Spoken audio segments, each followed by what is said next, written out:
എൻ്റെ പിന്നിൽ നിങ്ങൾക്ക് ഇപ്പോഴും സ്ഫോടനത്തിൻ്റെ ശബ്ദങ്ങൾ കേൾക്കാവുന്നതാണ്. ഞാനിപ്പോൾ നിൽക്കുന്നത് തൃശ്ശൂർ മുണ്ടത്തിക്കോട് തിരുവമ്പാടി ദേശത്തിൻ്റെ വെടിക്കെട്ട് പുരയ്ക്ക് സമീപമാണ്. ഇവിടെയാണ് അല്പം മുൻപ് വൻ സ്ഫോടനമുണ്ടായത്. ഏകദേശം ഈ അപകടമുണ്ടാകുന്നതിന് 1 മണിക്കൂർ മുൻപ് മനോരമ ഓൺലൈൻ വാർത്താ സംഘം ഇവിടെ എത്തുകയും ഈ തൃശ്ശൂർ പൂരത്തിൻ്റെ ഭാഗമായി ഇവർ വെടിക്കെട്ട് പുരയിലിരുന്നു കൊണ്ട് വെടിക്കോപ്പുകൾ നിർമ്മിക്കുന്നതിൻ്റെ ദൃശ്യങ്ങളും വാർത്തകളും ശേഖരിച്ചാണ് ഞങ്ങൾ മടങ്ങിയത്. അപ്പോൾ ഏകദേശം ഇവിടെ ഒരു 40ഓളം തൊഴിലാളികൾ ഉണ്ടായിരുന്നു എന്നാണ് ഞങ്ങളും അനുമാനിക്കുന്നത്. കാരണം ഇന്ന് ഇവിടെ ഉച്ചയ്ക്ക് എല്ലാവർക്കും ഭക്ഷണം തയ്യാറാക്കിയിരുന്നു.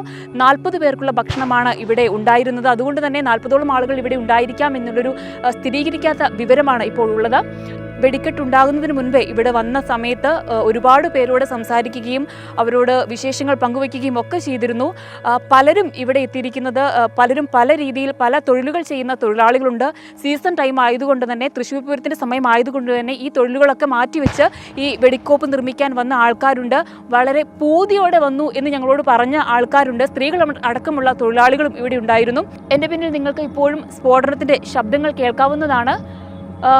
ഞങ്ങളിപ്പോൾ നിൽക്കുന്നത് ഒരു വയലിലാണ്. ഈ വയലിനുള്ളിൽ തന്നെ ഇപ്പോൾ പലയിടങ്ങളിലായി ഈ ഗുണ്ടുകളും അത്തരത്തിലുള്ള സ്ഫോടന വസ്തുക്കൾ ചിതറിക്കിടക്കുന്നുണ്ട്. ഇവിടേക്കും തെറിച്ചു വന്നതിൻ്റെ ചീളുകൾ ഇവിടെ കിടക്കുന്നുണ്ട്.